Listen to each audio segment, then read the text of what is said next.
あなたは、こんな怖い経験をしたことはありませんか？家族のスマホは、地震速報で鳴っているのに、私のスマホだけ、シーンとしている。テレビでは速報が出ているのに、手元のスマホは静かなまま、壊れているのかしら？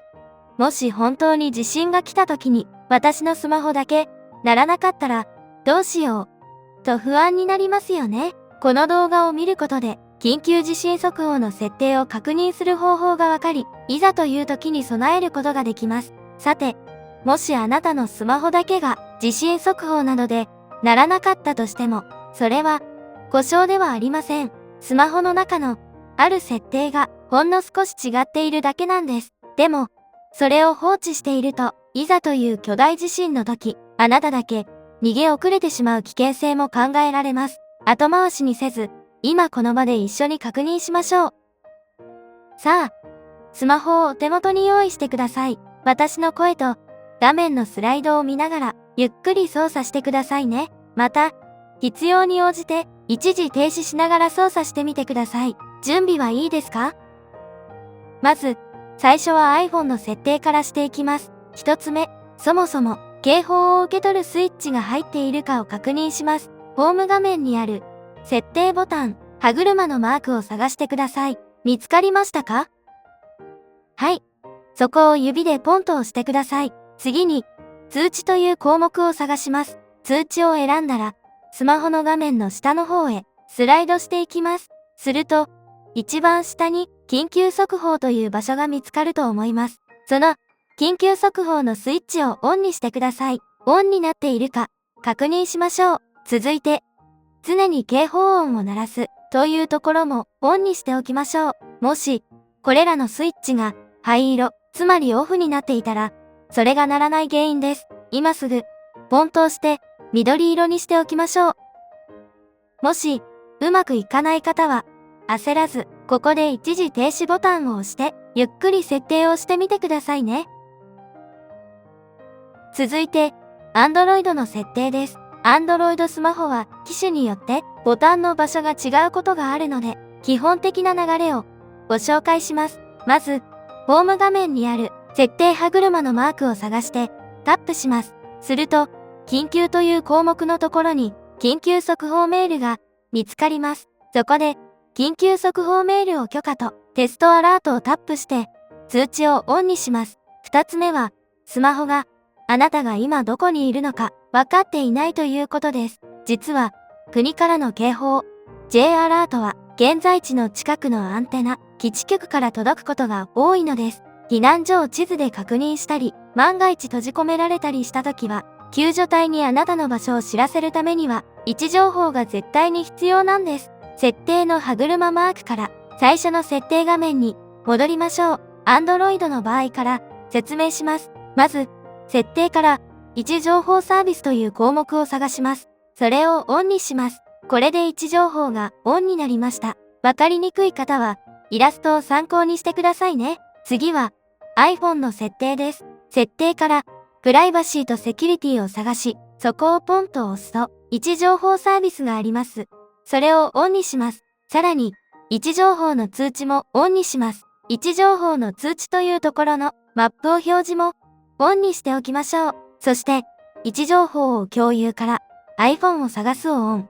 探すネットワークのところもオン。そして、最後の位置情報を送信もオンにしてください。これで、旅行先でもちゃんと警報が届くようになります。設定が不安な方は、動画を止めて確認してくださいね。3つ目は、音の大きさです。スイッチが入っていても、寝ている時に音があまりに小さすぎて気づかなかったら意味がありません。設定画面のサウンドと触覚、音とバイブレーションなどという項目から着信音や通知音を通常使っていて、自分にとってちょうどいい音量かを確認してください。マナーモードだと鳴らないの？とよく聞かれますが、国からの J アラートはマナーモードでも強制的に大きな音で鳴る機種が多いのです。そのため、あらゆる警報を確実に鳴らすためにも、就寝時はマナーモードを解除し、三日月マーク、つまりお休みモードもオフにしておくことをお勧めします。また、警報の種類によっては音の出る設定が違う場合もあるので、本体の通知音量だけでなく、全体の音量を大きめに設定しておくと安心です。設定が終わるまで、ここで一時停止して大丈夫ですよ。さて、最後の仕上げです。設定は完璧なのに、この前の地震では鳴らなかった。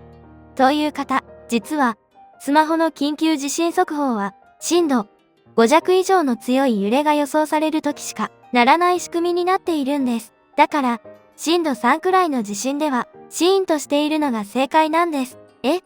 でも、震度3でも知らせてくれると嬉しい。もっと早く知りたい。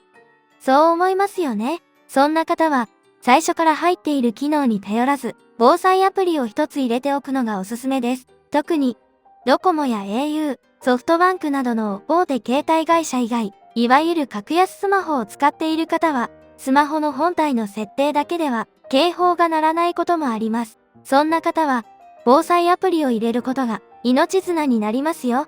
Yahoo 防災やレルフというアプリなら小さな地震でも細かく教えてくれますよ。今日は設定のお話なので詳しい入れ方は省きますが、ご興味がある方、すぐに入れておきたい方は App Store、Google Play Store などアプリのお店で防災と検索して一つ入れてみてください。これについてはまた他の動画で詳しく解説しますね。今日の設定作業、本当にお疲れ様でした。5秒、10秒あれば、火を消したり、テーブルの下に隠れたり、命を守る行動が取れます。これで、貴重な時間と安心を手に入れることができましたね。もし、動画の通りにいかず、ボタンも見つからないという方は、コメント欄で、お使いの機種名、楽々本、アクオスなどと、ご契約の携帯会社、ドコモ、au などを教えてください。私ができる限りを調べして返信しますし、もし詳しい方がいらっしゃれば、ぜひアドバイスをいただけると嬉しいです。みんなで助け合えればにしていきましょう。ただし、電話番号などの個人情報は